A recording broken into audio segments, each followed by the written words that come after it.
7시 20분에 시작하게 됐는데 좀 다음부터는 더 조금 안 기다리고 일찍 시작해 보도록 하겠습니다.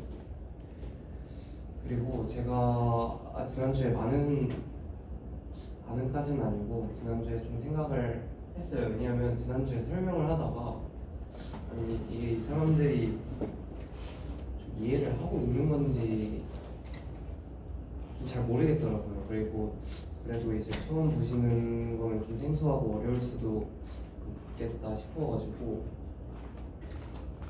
좀 난이도를 좀 어떻게 해야 할까, 아니면 좀 실습 과제를 좀 해야 되나, 그런 생각들을 좀 하다가 저는 어쨌든 간에 AI를 공부했다고 한다면 적어도 이 정도는 알아야 한다고 생각을 해서 그냥 기존에 하던 방식대로 그냥 그대로 갈 생각이고, 물론 최대한 쉽게 설명을 하려고 노력을 계속 하겠지만 좀 뭔가 사람들의 수와 상관없이 그냥 계속 이대로 나가려고 합니다.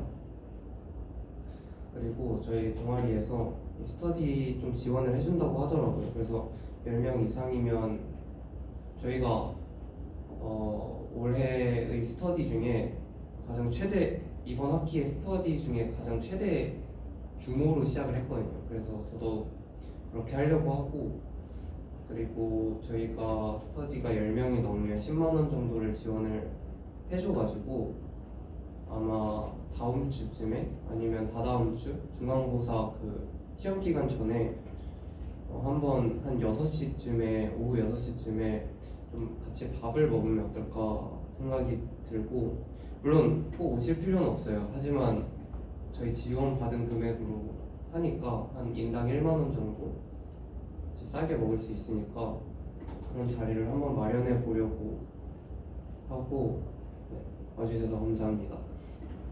그러면 오늘 시작을 하겠습니다. 지난주에는 RNN이라고 하는 우리가 이제 지금까지 공부를 했던 딥 뉴럴 네트워크 딥러닝에서 이 H값, 그러니까 순차적인 값들을 이제 더 고려하도록 더 추가적인 기능을 넣은 모델을 한번 살펴봤어요. 그래서 오늘은 트랜스포머에 대해서 이야기를 하려고 하는데, 트랜스포머는 지난주에 말씀드렸던 것처럼 되게 최신 모델이고 이 RNN의 한계를 극복하기 위해서 만들어진 모델입니다.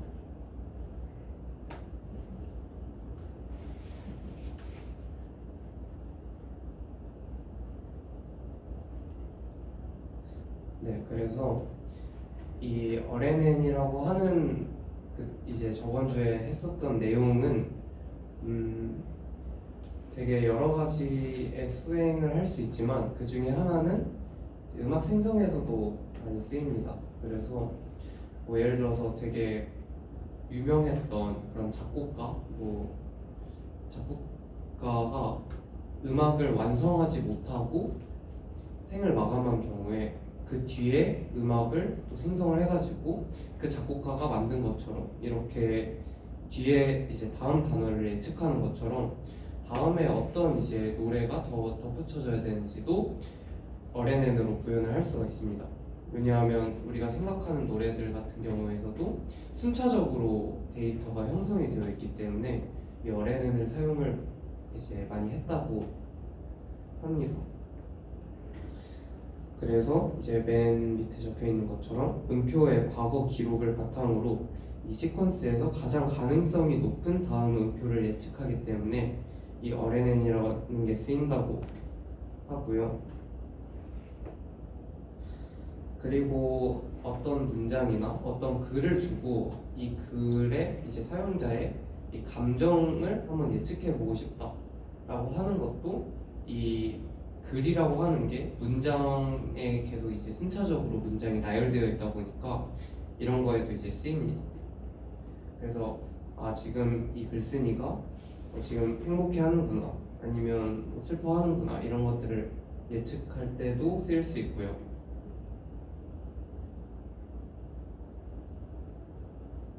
네, 하지만 RNN에는 세 가지의 한계가 있다고 보여집니다.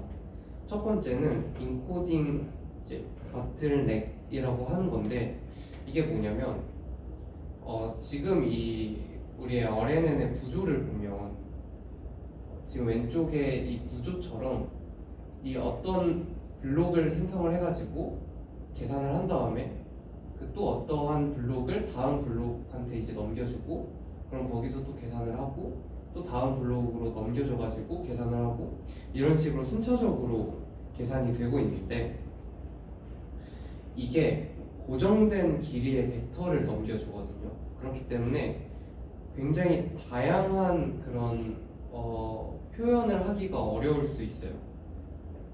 이게 한계점으로 지목이 되는데 이 보유할 정보의 양이 충분하지 않을 수 있다는 거죠. 왜냐하면 항상 고정된 길이의 이 정보값을 넘겨주기 때문에 물론 히든 레이어를 좀 더 추가하거나 아니면 뭐 이 고정된 길이를 좀 유동적으로 바꾸게 하거나도 물론 표현력을 조금 올릴 수는 있겠지만 일단 그 고정된 길이 벡터를 다양하게 길이를 바꾼다는 것 자체가 일단 쉽지 않습니다. 왜냐하면 이 벡터 연산을 하기 위해서는 일정한 벡터의 길이를 가지고 있어야 하기 때문도 있고 그리고 항상 이제 물론 여기서 보시면 항상 고정된 그 벡터를 넘겨주기 때문에 이것을 좀 키운다고 해서 좀 개선이 되긴 하겠지만 좀 원초적으로 모델에 한계가 있다고 보시면 됩니다.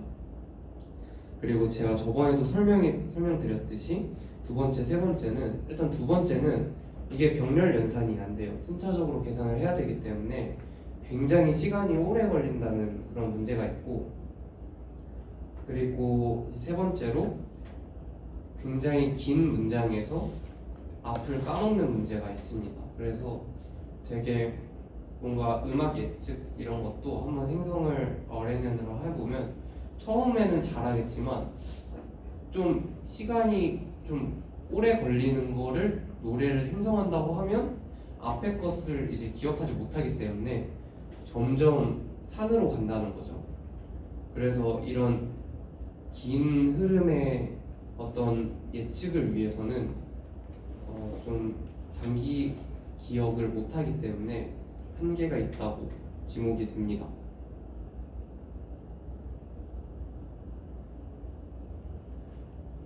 그래서 앞서 설명드렸듯이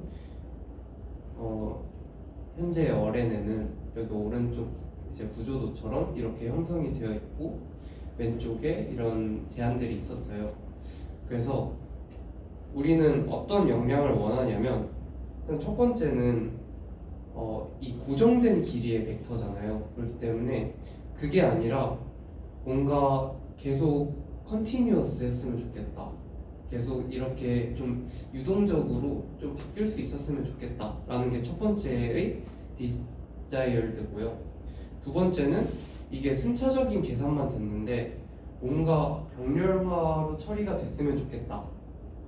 그러면 이제 학습 속도도 되게 빨라지기 때문에 그게 두 번째의 열망이고 세 번째는 되게 장기 기억도 좀 기억을 했으면 좋겠다. 되게 길이가 긴 문장도 기억을 했으면 좋겠다라는 게 이 세 번째 열망입니다. 그래서 이 세 가지를 개선하고자 하는 그런 움직임이 많았고요. 그랬을 때 지금 이 오른쪽 그림을 보시면 이게 다 나눠져 있어요. 이게 다 이제 순서에 따라 가지고 재기적인 성격을 가지거든요. 왼쪽부터 오른쪽으로 하나씩 움직이면서 계산을 한다가 기존의 모델이었다면 이렇게 바꾸고 싶은 거예요. 순차적으로 계산하는 게 아니고 그냥 한 번에 계산하고 싶다라는 거죠. 한 번에 계산을 한다고 하면 이게 인풋을 이제 이렇게 쭉 넣어주고 피처 벡터를 쭉 계산을 해주고 아웃풋을 쭉 계산해주기 때문에 이게 병렬 연산이 가능할 것 같고 그리고 이렇게 순차적으로 계산을 하지 않기 때문에 뭔가 길이가 긴 문장도 잘 기억을 할 수 있을 것 같고 그리고 고정된 길이를 넘겨주는 게 아니라 한 번에 계산하기 때문에 좀 유동적이지 않을까? 라는 게 트랜스포머의 가장 기본적인 구조라고 보시면 돼요.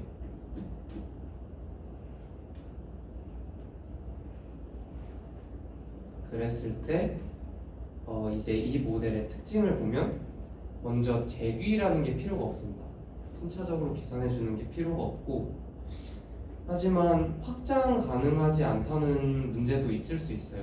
예전에 되게 순차적인 그 RNN의 구조를 보시면 그 뒤에 계속 이제 추가를 함으로써 더 확장이 가능했는데, 이게 아무래도 다 이제 정해져 있다 보니까 확장이 가능하지 않다는 문제가 있을 수 있고, 그리고 또 큰 문제가 순서가 없다는 거거든요. 그러니까 RNN의 핵심은 이 순서를 반영해가지고 예측을 하는 게 RNN의 핵심이었는데, 이렇게 한꺼번에 주입을 해버리면 이 순서를 모른다 라는 단점이 있을 수 있고, 그리고 과연 단점이 있을 수도 있고, 그리고 이게 과연 전반적인 그런 그러니까 길이가 긴 문장을 잘 이해할 수 있을까라는 문제도 있을 수 있어요. 그래서 이거를 보정하기 위해서 이제 더 추가적인 것들 기능이 이제 추가가 되는데, 기본적으로 이 트랜스포머 모델의 핵심은 어텐션이거든요. 그래서 오늘은 이 어텐션에 대한 얘기를 해보려고 합니다. 어텐션이라고 하는 거는 뭐 뒤에 나오겠지만 주의이잖아요. 그래서 집중인데, 우리가 어떤 문장을 볼 때 RNN을 보면 처음부터 끝까지 하나하나씩 다 하지만, 트랜스포머는 보시는 것처럼 한 번에 딱 봐가지고 중요한 것만 골라내겠다라는 거예요. 그래서 그러면 이 문장 안에서 어떤 게 중요할지를 선택을 해야 되고, 그거를 집중, 주의, 어텐션이라고 불립니다. 그래서 이 어텐션이라고 하는 거는 이 인풋이 엄청나게 많은데 여기서 어떤 게 중요하지? 라는 것을 좀 분류해내는 그런 기능이라고 보시면 되고, 트랜스포머 모델에서 가장 핵심적인 기능을 담당하고 있습니다. 그래서 Attention is all you need라는 게 논문의 이름이에요. 그래서 제가 지난번에 말씀드렸듯이 이게 구글의 이 직원분들이 논문을 낸 건데, 8명이 이제 논문을 낸 건데, 이게 마감 기한이 별로 안 남아가지고 어떤 사람이 이제 그 8명 중에 한 명이 이제 제안을 해가지고 이렇게 논문의 이름이 Attention is all you need라고 적혀졌는데, 이것만 보시면 이제 어텐션이라는 게 정말 핵심 기능이구나라는 것도 알 수 있고, 이게 비틀즈의 음악을 좀 본따가지고 만든 거라고 하더라고요. 그래서 되게 한 5분인가? 되게 짧은 시간에 이렇게 논문의 제목이 정해졌다고 하고, GPT라는 게 이제 많이 쓰이잖아요. 그리고 이제 거대 언어 모델 같은 거 보면 다 LLM인데, 이 GPT에서 T는 트랜스포머의 약자라고 합니다. 그래서 트랜스포머를 활용해가지고 만들어진 게 GPT고요. 그래서 기본 메커니즘은 어텐션의 작동이다, 이렇게 요약을 할 수 있을 것 같아요.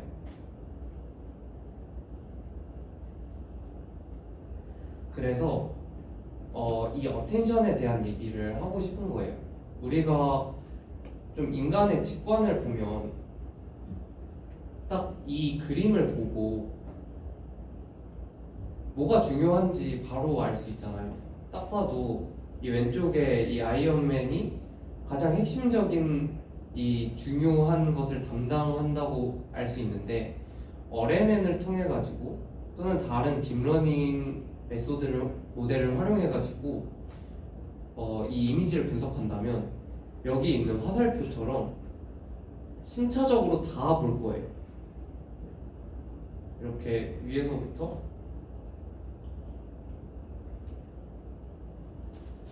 아래로 내려가면서 다 볼 텐데, 이게 아니라 인간의 직관으로 보면, 그러니까 인간이 하는 걸 보면 그냥 딱 뭐가 중요한지 바로 파악할 수가 있잖아요. 한 번에 봐가지고. 이게 트랜스포머의 어텐션이 하는 역할이라고 보시면 돼요. 그래서 이렇게 순차적으로 이미지 픽셀별로 하나하나씩 하면서 다 보겠다는 게 아니라 그냥 이 이미지를 한 번에 보고, 아 여기 있는 아이언맨이 좀 중요하겠다 하면 이거를 좀 추출해야 되겠다 라는 게 어텐션의 역할입니다.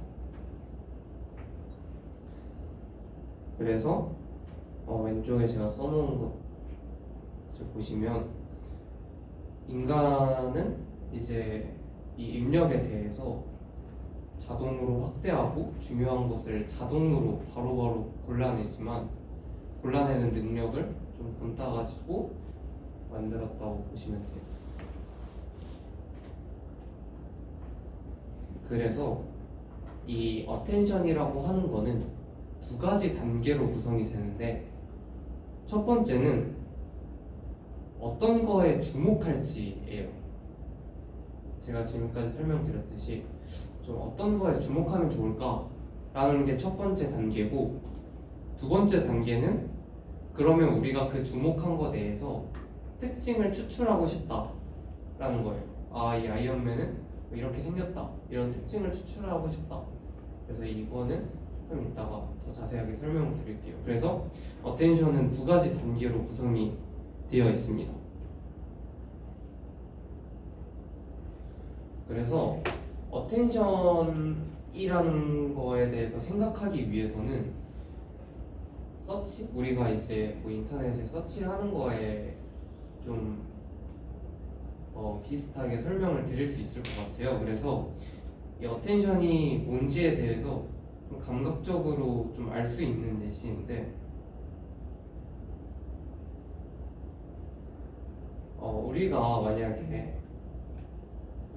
딥러닝 수업을 강의를 듣고 싶어요 라고 한다면 이 유튜브에 딥러닝이라고 이제 검색을 하겠죠. 이거를 쿼리라고 합시다. 우리가 쿼리라고 하는 거는 우리가 어떤 주제에 대해서 좀 관심이 있는지, 우리가 어떤 걸 알아보고 싶은지를 쿼리라고 해보면, 우리는 딥러닝 강의에 대해서 좀 알아보고 싶었으니까 인터넷에 딥러닝이라고 하는 거를 칠 거예요. 그러면 다양한 영상이 나오겠죠. 여기가 이제 흐려져서 안 보이는데 맨 위에는 거북이에 대한 영상이 있고, 두 번째는 이제 이제 강의 렉처의 강의인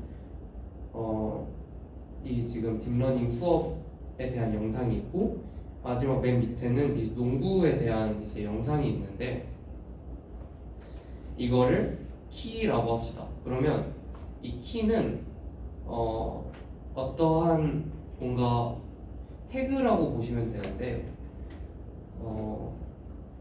이 주제에 우리가 알고자 하는 주제에 대한 뭔가 핵심적인 단어를 이제 답변을 해주는 거예요. 그래서 우리가 딥러닝이라고 이렇게 물어보면 되게 다양한 답변이 있겠죠. 뭐 거북이 영상을 줄 수도 있고, 이제 두 번째인 이제 올바른 영상을 가져다 줄 수도 있고, 아니면 뭐 이상한 농구 영상을 가져다 줄 수 있는데, 이 답변을 키라고 하고, 그리고 이 영상을 value라고 하자고 해보면, 우리는 일단 이 쿼리에 맞게 키를 선택을 할 거예요. 우리가 딥러닝이라고 이제 검색을 해가지고 치면 우리는 뭐 다양한 영상을 보다가 이 우리의 쿼리에 맞는 키를 선택을 할 거예요. 그래서 이것을 일치시켜 주는 게 어텐션이라고 보시면 됩니다.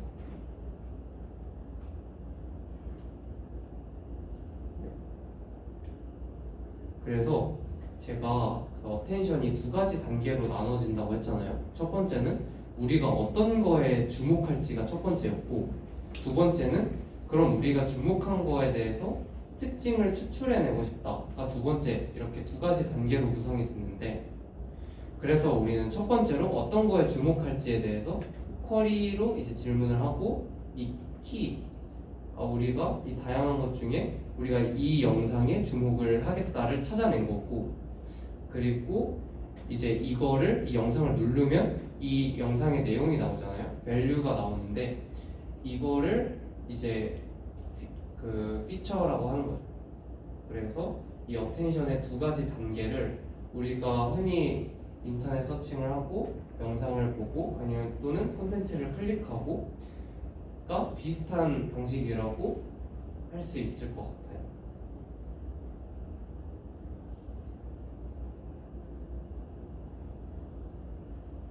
네.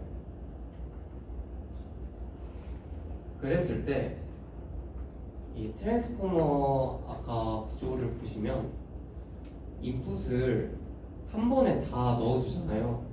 근데 그러면 우리는 순차적인 정보를 좀 고려를 해가지고 판단을 하고 싶은데 이걸 한꺼번에 넣으면 뭐가 우선이고 뭐가 우선이 아닌지를 잘 모르잖아요. 그리고 이 순차적인 게 되게 중요할 수 있단 말이죠. 예를 들어서 뭐 내가 A가 B한테 선물을 줬다가 그냥 순서만 다르게 해도 B가 A한테 선물을 줬다라고 하면 아예 의미가 달라지니까 이 순서가 중요해요. 그래서 우리는 이거를 한꺼번에 인풋을 넣어주긴 하지만 이 값을 인풋으로 넣어줄 때 이게 몇 번째인지도 함께 넣어준다는 겁니다. 그래서 첫 번째 단계로 인코드 포지션 인포메이션이라고 하는 걸 하는데, 그래서 우리는 이제 시간 단계별로 정보를 처리하고 싶진 않지만 여전히 순서에 대한 개념을 인코딩할 방법이 필요하다라고 해서 이제 이런 식으로 우리가 그 기존에는 어레인을 할 때 말씀드렸다시피 뭐 문장에 고양이가 들어가요. 그러면 이 고양이 자체는 컴퓨터가 뭔지 모르기 때문에 이 고양이를 다 숫자화 시켜가지고 이 컴퓨터에 넣어줬잖아요. 근데 거기에다가 이 위치 임베딩 값도 함께 넣어준다는 거예요. 그래서 우리가 고양이를 숫자화 시킨 단어 임베딩과 이 고양이라는 단어가 어디에 위치해 있는지 인 위치 임베딩 값을 둘 다 숫자화 시켜가지고 그 값을 더해가지고 이거를 이제 정보로 넣어준다 라고 하는 게 일단 첫 번째로 들어갑니다. 그래서 이렇게 할 때는 이 위치 값도 고려할 수 있다는 장점을 가지고, 그리고 이렇게 이제 숫자를 더해서 넣어줘도 결과적으로는 이 단어와 위치를 분리해낼 수 있다고 합니다. 이건 약간 수학적으로 더 들어가면 할 수 있는데 일단은 그냥 단어와 위치 값을 같이 넣어준다라고 말씀드릴 수 있을 것 같아요.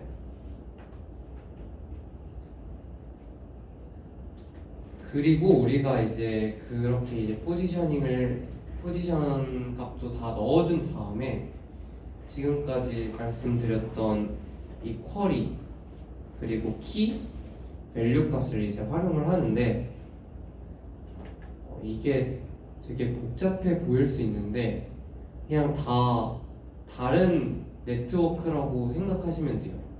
그래서 쿼리에 대해서도 고유한 네트워크가 있고 이 키에 대해서도 고유한 네트워크가 있고 이 밸류에 대해서도 고유한 네트워크가 있다. 이렇게 그냥 세 가지의 서로 다른 네트워크가 있다고 보시면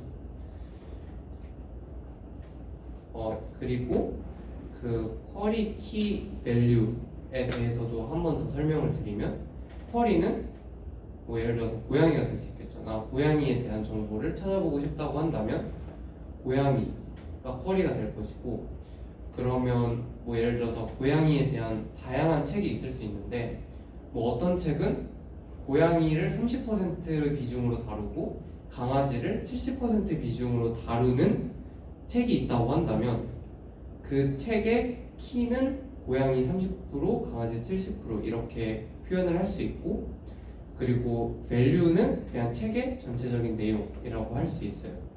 그래서 우리가 이런 단어의 위치와 그리고 그 단어 인베딩한 값까지 다 고려한 포지셔널 인베딩 값과, 그리고 우리가 지금까지 이 신경망들을 다 학습을 시켰잖아요. 웨이트 그리고 노드로 다 이어져 있고 이런 거를 이제 리니어 레이어라고 한다면 이것을 또 어떠한 리니어 레이어 값, 고유한 리니어 레이어 값과 곱해가지고 이 아웃풋을 생성할 것이다 라는 겁니다.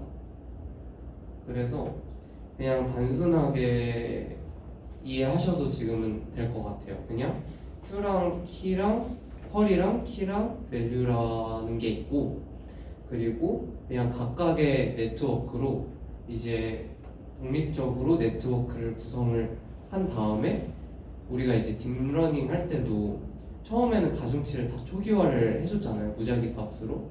그것처럼 여기서도 퀄이, 키, 밸류에 대해서 각각의 리니어 레이어를 구성을 해가지고 일단은 무작위로 초기화를 해주고 싶다 라는 거예요. 그러면 예상을 하실 수도 있는데 우리가 그때 이제 유튜브로 딥러닝이라고 하는 걸 친 다음에 우리가 그 딥러닝, 즉 쿼리의 값과 키의 값이 얼마나 유사한지에 대해서 우리가 선택을 했어요. 우리가 쿼리를 이제 딥러닝이라고 쳤다면 우리가 딥러닝과 가장 유사한 키 값을 가지고 있는 영상을 선택을 하잖아요. 그래서 그걸 보시면 쿼리랑 키에 이렇게 다 포지셔널 인베딩을 해준 다음에 각각의 리니어 레이어와 곱해진 값을 쿼리랑 키랑 구분을 한다면 얘가 얼마나 잘했는지를 평가할 수 있지 않을까? 라는 개념입니다. 조금 어려울 수 있을 것 같네요.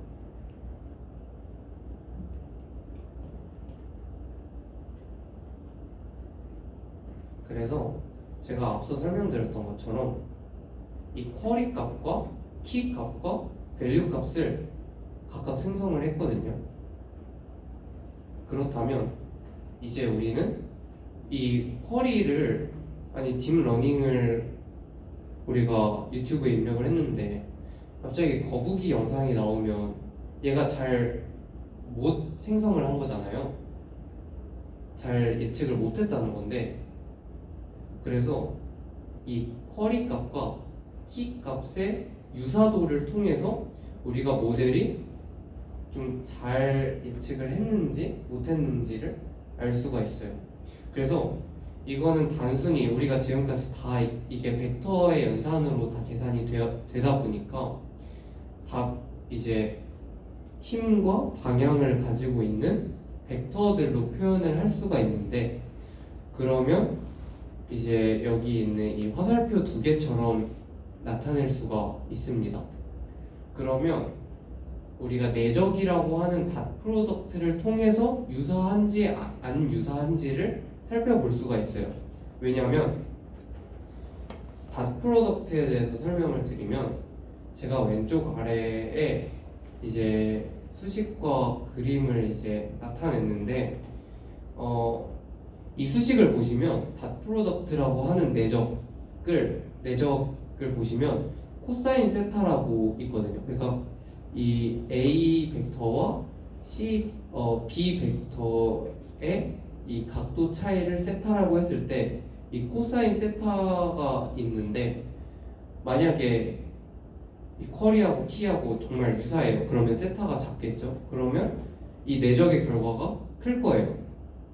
이 코사인 세타 이 함수의 개형을 보시면, 반대로 이 쿼리랑 키의 벡터 값이 많이 달라요. 그러면 더 작은 값을 반환하죠. 그래서 닷 프로덕트라고 하는 연산은 굉장히 빠르고 직관적이라는 장점을 가지고 있는데, 그래서 이 연산을 통해 가지고 우리가 쿼리랑 키가 얼마나 유사한지를 살펴볼 수가 있습니다.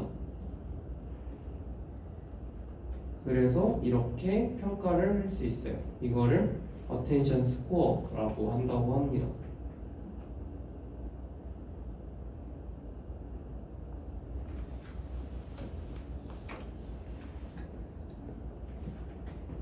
그리고 attention score를 설명드렸고 attention weighting이라고 하는 게 있거든요.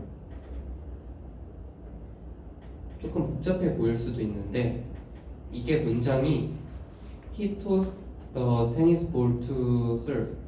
그는 서브를 하기 위해서 테니스 볼을 토스했다 라는 하나의 문장이 있다고 하면 여기에 이제 그림처럼 이 중요도를 나타낼 수가 있어요. 보시면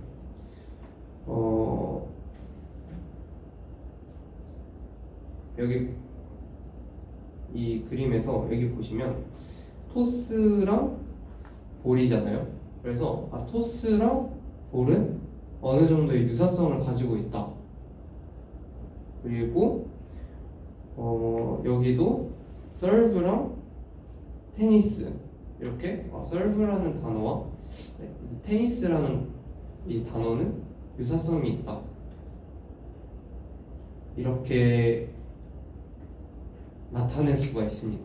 그래서 이거를 attention weight라고 해요. 그래서 우리가 어떤 거에 주목하기 위해서는 어떤 게 관련이 있고 어떤 게 중요한지를 알 수 있는데, 이런 식으로 어떠한 문장을 가져다내고 단어별로 이렇게 인베딩을 시켰잖아요. 그래서 이거를 최종적으로 이게 얼마나 유사한지를 이제 attention을 통해 가지고 알 수가 있다는 겁니다. 그래서 쿼리의 이제 행렬을 이제 계산하면 이런 식으로 표현이 된다고 해요. 단순히 그 색깔이 진한 거는 값이 높다는 거겠죠. 그래서 이런 식으로 중요도를 계산을 해가지고 뭐가 중요하고 뭐가 중요하지 않은지, 그래서 우리는 뭐에 집중하고 싶고 우리는 뭐는 집중하지 않아도 되는지를 이제 선택할 수 있다는 겁니다.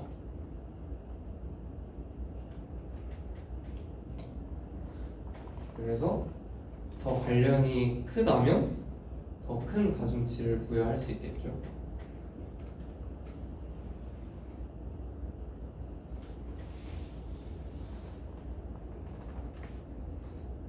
그리고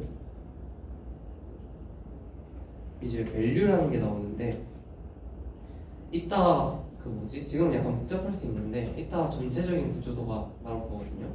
그때 한번 쭉 보시면 될 것 같고, 우리가 이제 쿼리의 행렬 계산을 했어요. 그리고 그게 얼마나 우리가 잘했는지를 보기 위해서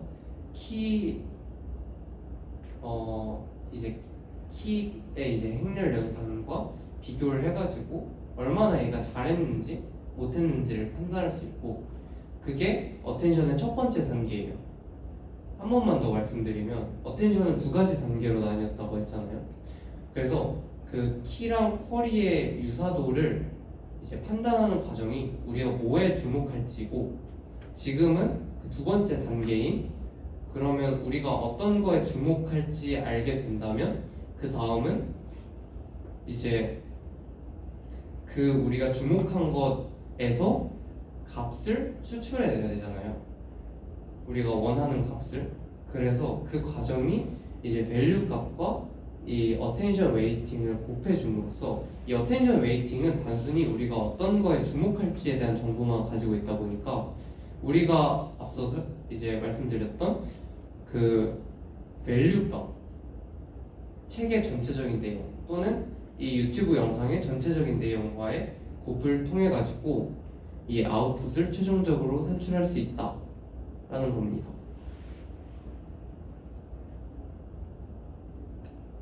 그래서 이 어텐션이라고 하는 방법은 입력에서 서로 상대적으로 중요한 피처를 끌어내어 처리하는 매우 자연스러운 방법을 제공하는 굉장히 멋진 모델이라고 알려져 있습니다.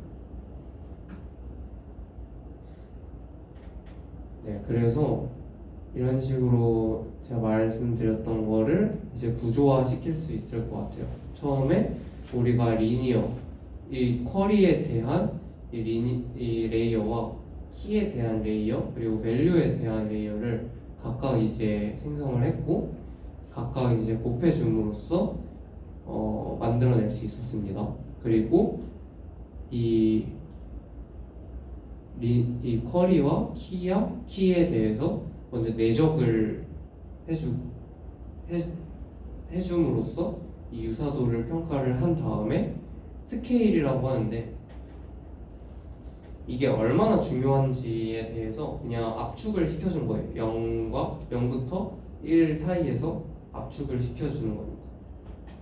왜냐하면 보통 이게 얼마나 중요한지는 확률로 표현이 되기 때문에 이걸 확률로 변환해주기 위해서 0과 1 사이의 값으로 스케일링을 해주고 소프트맥스라는 또 고정 장치를 이제 거친 다음에 이제 또 밸류 값하고 내적을 통해 가지고 결과적으로 우리는 어텐션이라는 작업을 수행을 할 수 있다는 뜻입니다. 그래서 이 구조도가 셀프 어텐션 헤드라고 합니다.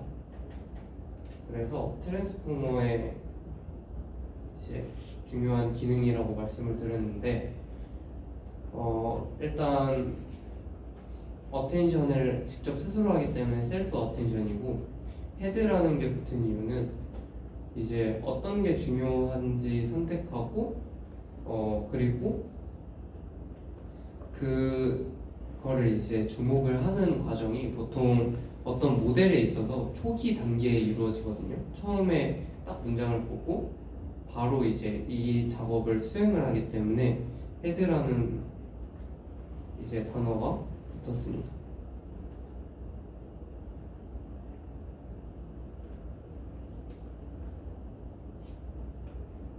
그래서 RNN과 다르게 단일 블록으로 정의할 필요가 없다라는 장점을 가지고 있어요.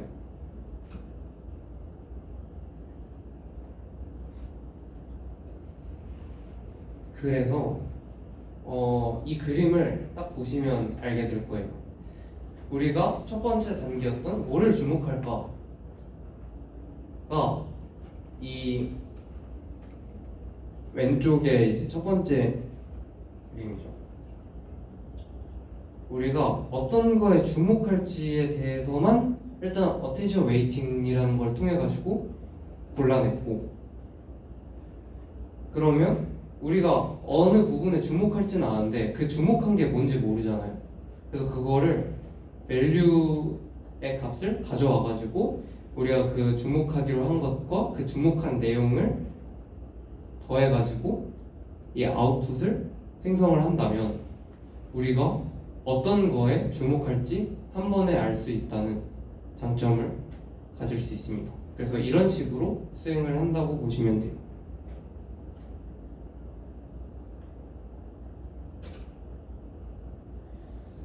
그래서 이 셀프 어텐션이라고 하는 거는 기본적으로 번역을 위해서 만들어진 모델이기는 하지만 이거를 만들어 내보니까 굉장히 보편적으로 사용을 할 수가 있어요. 그래서 이런 식으로 첫 번째인 새로운 이미지를 생성하거나 그리고 이 어떤 문장의 이 프로세스를 좀 판단을 하는 데 있어서도 사용이 될 수 있고, 그리고 단백질 구조 예측, 저는 생명 쪽은 잘 모르긴 하는데 이런 분야에서도 되게 많이 쓰인다고 하더라고요. 그리고 그 아이언맨 사진처럼 컴퓨터 비전에도 되게 순차적인 걸로 안 보일 수 있는데 이미지 처리 같은 경우에는 그런 경우에서도 많이 쓰인다고 합니다.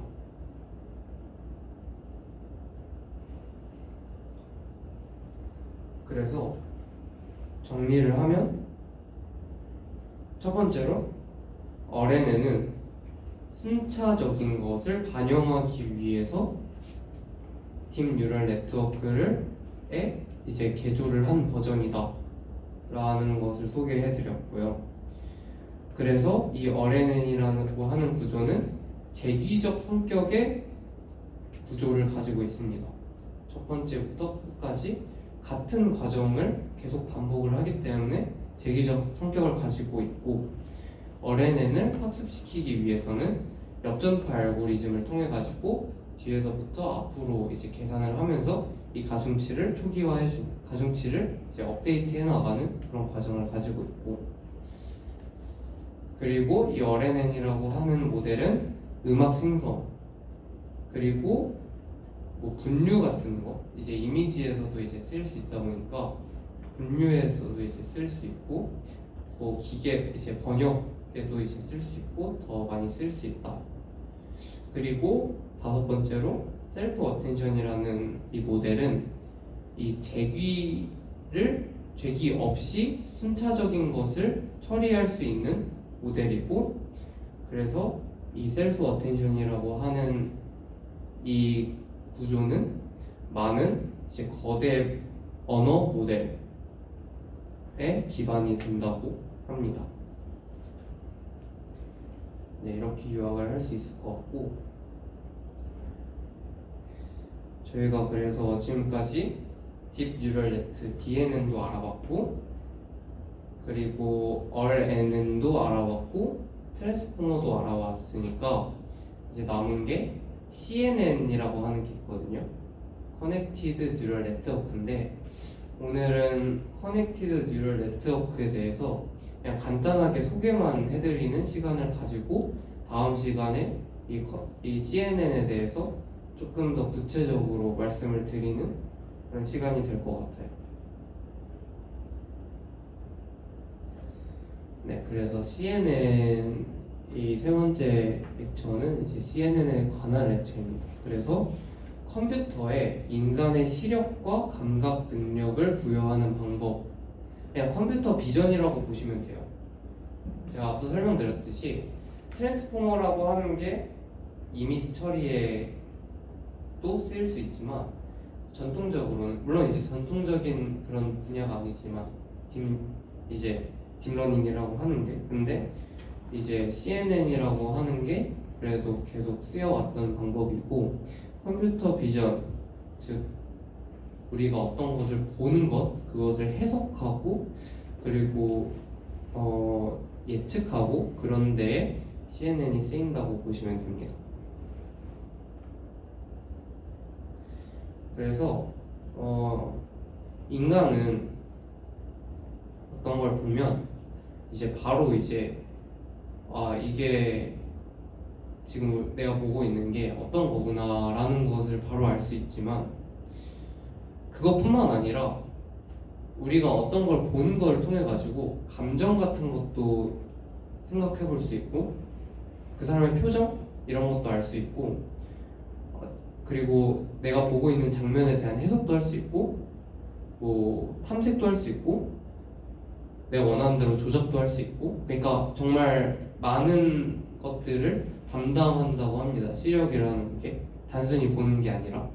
그래서 이 능력을 컴퓨터에게 이 감각을 부여하는 방법에 대한 이야기를 하고자 하고, 그래서 말씀드렸다시피 비전은 실제로 무엇이 어디에 있는지 이해하는 것 이상이라고 합니다. 그래서 우리가 이 그림을 보면 딱 한눈에 보더라도 그냥 지금 이게 어떤 장면이고 지금 이게 어떤 상황이고 이런 거를 그냥 대략적으로 알 수 있어요. 그리고 되게 정적인 사진이지만 이게 어느 정도 동적으로 느껴지기도 해요. 네. 지금 이 사람이 이렇게 움직이고 있고 어떤 식으로 앞으로 움직일 것이고 이런 것도 예측하는 데 있어서도 인간은 그냥 자연스럽게 생각을 할 수가 있습니다.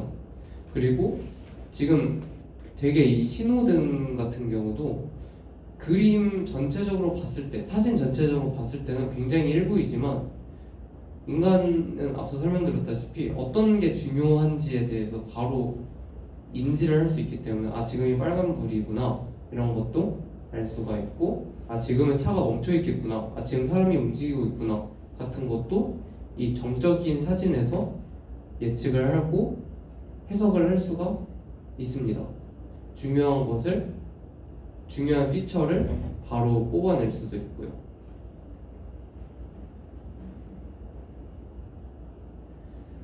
그래서 이거를 이제 컴퓨터가 이해할 수 있도록 하는 방법이 CNN을 통해서 만들어지고 그래서 컴퓨터 비전 알고리즘과 그 응용 프로그램에서 엄청난 혁명을 가져왔다고 합니다. 그래서 로보틱스 같은 경우에는 당연히 쓰일 것 같고 뭐 자율주행차에도 당연히 쓰일 것 같고 그리고 이 핸드폰에서도 요즘은 다 내장이 되어 있고 그리고 생명이나 아니면 이런 이제 의료 쪽에서도 이 이미지를 통해 가지고 예측을 하는 게 굉장히 많이 쓰이고 정말 많은 분야에 통용이 된다고 합니다.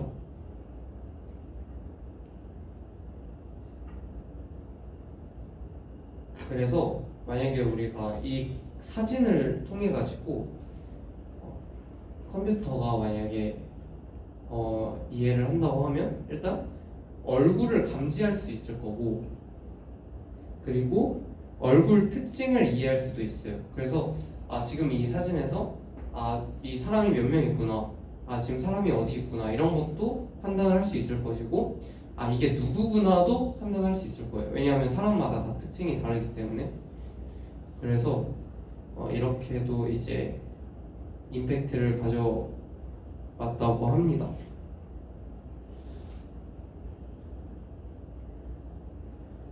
그리고 자율주행차에서도 이제 쓰이고요. 지금 앞에 사람이 있으면 멈춰야 되고 뭐 지금 길이 어떤 식으로 형성이 되어 있는지 인간은 바로 앞에 이 도로를 보면 아 얘가 곡선 도로가 되겠구나 이런 거를 이제 바로 눈앞에서 볼 수가 있으니까 이런 거를 좀 컴퓨터로 구현을 하기 위한 작업이다 라고 보시면 됩니다. 그리고 헬스케어 분야에서도 많이 사용이 됐고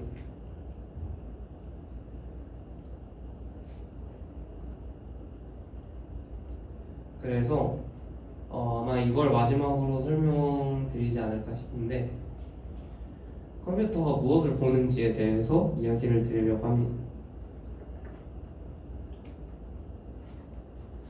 사실 이미지는 언어보다 쉬워요. 언어는 고양이를 컴퓨터는 이해하지 못하잖아요. 단어기 때문에. 그래서 그 고양이라는 단어를 숫자화 시켜주기 위한 작업이 필요했는데 사실 이미지는 보시면 다 숫자일 뿐입니다. 네, 그래서 이미지를 확대를 해보면 이렇게 픽셀 단위로 구성이 되어 있고 이 픽셀 단위로 이게 흐림과 아니면 진함의 이 조화를 통해서 이미지가 구성이 되잖아요. 그래서 이렇게 숫자로 나타낼 수가 있어요. 그리고 색깔도 이 RGB가 그러니까 RGB가 레드, 그린, 블루 그러니까 빨간색, 초록색, 파란색으로 이 세상에 있는 모든 색깔을 다 구현을 할 수가 있거든요. 그래서 각각의 이 그림을 엄청 확대해 보면 한 이제 픽셀 단위로 나눈다면 그 픽셀은 이 색깔 즉 이 색깔로 이제 나타낼 수가 있고 그 색깔이 어떻게 배치가 되고 어떻게 조합이 되는지에 따라서 저라는 사람이 이미지에 만들어지기도 하고 아니면 되게 세상의 모든 그런 이미지를 이제 나타낼 수가 있어서 이런 식으로 이제 맨 오른쪽에 그리는 그림처럼 2차원으로 나타낼 수가 있고 만약에 색깔까지 있다면 3차원으로 구현을 할 수가 있습니다.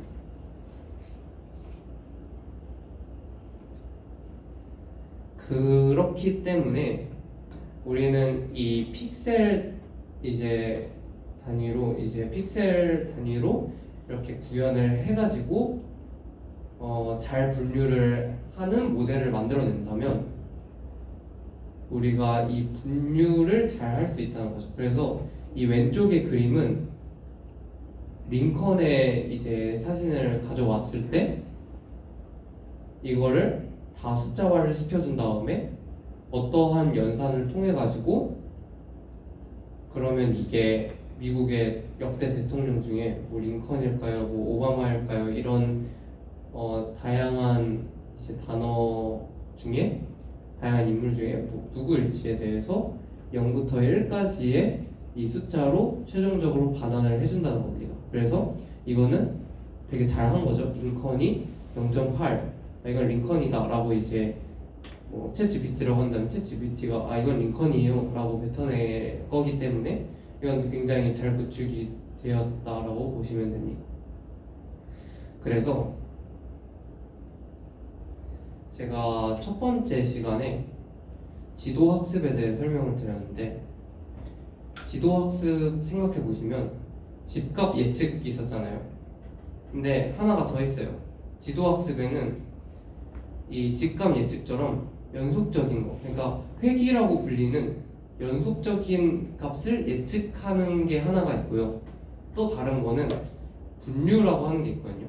그래서 지도학습으로 집값 예측을 하고 싶다 한다면 연속적인 값을 예측하는 거고, 이게 개인지 고양이인지 알고 싶어는 연속적인 게 아니라 이산적인 값이기 때문에 클래시피케이션을 통해 가지고 이제 예측을 합니다. 그래서 제가 그 지도학습 때 설명드렸던 거는 그 지도학습은 두 가지의 부류가 있는데 리그레이션과 클래시피케이션 이렇게 두 가지 부류가 있는데 리그레이션만 설명을 드렸던 거고요. 이런 식으로 이게 링컨, 뭐 오바마, 뭐 어떤 그런 사람들 중에 누구일까요?는 연속적인 게 아니라 이산적인 거기 때문에 클래시피케이션을 통해 가지고 이 이미지가 어떤 건지에 대해서 예측하는 데 쓰인다고 합니다. 그러면 딱 봐도 중요할 게 특징을 추출해내는 게 중요해요. 이 링컨은 이런 특징을 가지고 있기 때문에 이건 링컨일 것 같아요. 있기 때문에 우리가 이런 일련의 과정에서 이 특징을 어떻게 추출해야 될까가 중요한 요지가 되겠습니다.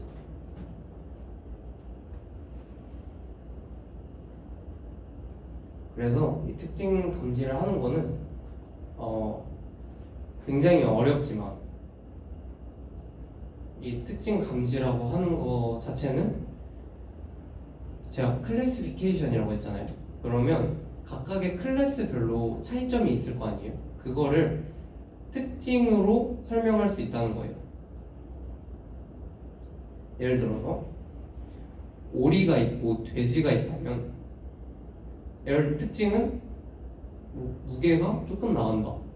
이것도 특징이 될 수 있고, 동시에 다리가 2개이다. 또 하나의 특징이 될 수 있어요. 그거는 예측하는데 쓸 수가 있잖아요. 왜냐하면 단순히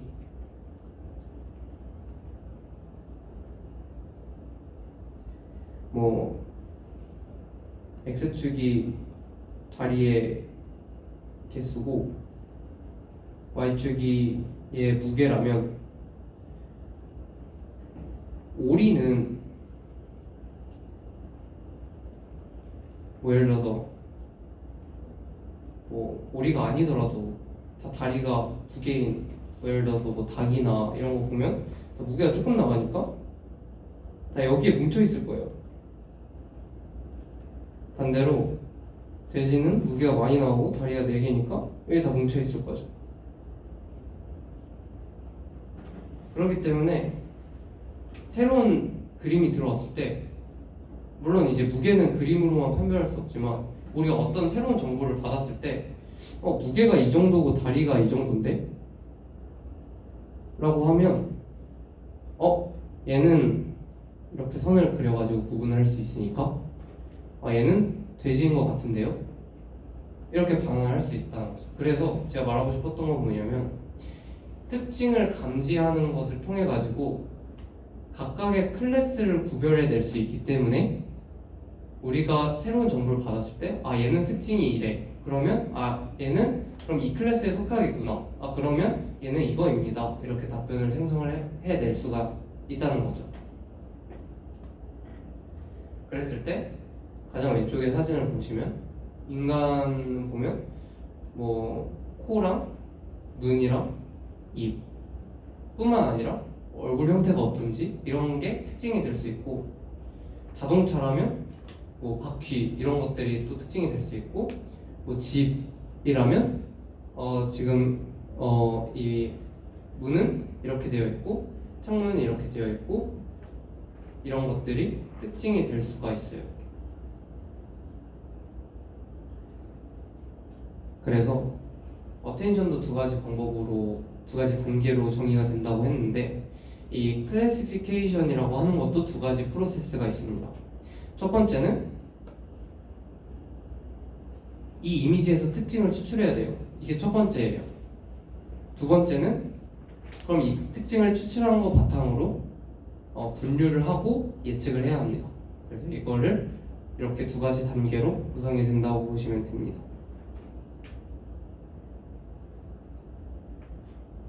근데 문제가 있죠. 왜냐면 특징을 감지하는 건 굉장히 어려워요. 왜냐하면 앞서 설명드렸던 것도 단순히 이 사진을 보고 나서 각각의 특징이 다 다르잖아요. 어떤 특징을 추출해내야 되는지도 다 다르고,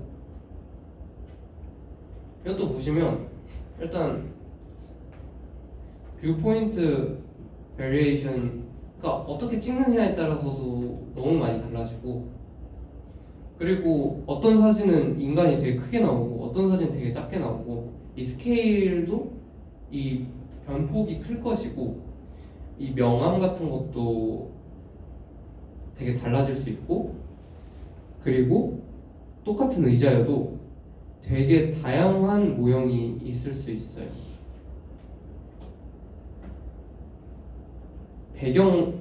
배경 사진? 배경에 따라서도 많이 달라질 거고, 그래서 이러한 굉장히 난해하고 굉장히 이 변동성이 큰 사진에서 특징을 추출하는 것은 굉장히 어려운 작업입니다. 이러한 모든 변화와 수정에 불변하게 일관된 정답값을 가져와야 하기 때문이에요. 그래서 제가 지도학습과 그리고 딥러닝의 차이에 대해서 말씀을 드렸을 때, 뭐 지도학습뿐만 아니라 지도학습, 비지도학습, 강화학습을 통틀어서 머신러닝이라고 한다고 했잖아요. 그래서 머신러닝과 딥러닝의 가장 큰 차이점은 제가 그때도 설명을 드렸지만 특징을 추출하는 거에 있어요. 제가 앞서 설명드렸다시피 돼지와 오리 또는 돼지와 닭을 구분해내기 위해서 특징을 인간이 직접 직관에 의해 추출을 했어요. 다리의 개수와 무게로 분류하면 되겠구나. 근데 딥러닝은 그거조차 컴퓨터가 한다는 거예요. 그래서 머신러닝의 특징으로 인간이 직접 하기 때문에 인간의 개입이 들어갔고, 동시에 굉장히 훈련은 그만큼 줄어들기 때문에 굉장히 간소하고, 그래서 돈이 조금 들고 이런 것들이 특징이라고 했고, 딥러닝은 이런 특징 추출까지 컴퓨터가 다 하기 때문에 굉장히 연산량이 많고 다만 인간의 개입이 없고 이런 것을 이제 특징으로 말씀을 드렸습니다. 하지만 이런 모든 이미지에 대해서 직접 인간이 개입해가지고 특징을 추출해 주는 게 불가능하기 때문에, 그래서 머신러닝이 무너지고 딥러닝의 시작이라고 말한다고 합니다. 그래서 이렇게 CNN이 구성이 된다고 보시면 돼요. 다음 시간에 더 구체적으로 말씀드리겠지만 기본적으로 이 컴퓨터가 어떻게 특징을 추출해낼까를 보시면 이 인간의 그림에서 로우 레벨 피처를 먼저 합니다. 로우 레벨 피처는 뭐 점과 선으로만 이루어져 있겠죠. 그리고 그걸 바탕으로 미드 레벨 피처를 추출해냅니다. 그러면 코와 눈과 입 이런 것들을 이제 추출해내고 그걸 바탕으로 하이 레벨 피처, 즉 이제 인간의 얼굴을 보고 구분해낼 수 있는 피처를 만들어낸다고 합니다. 그래서 더 구체적인 부분은 다음 시간에 더 이어서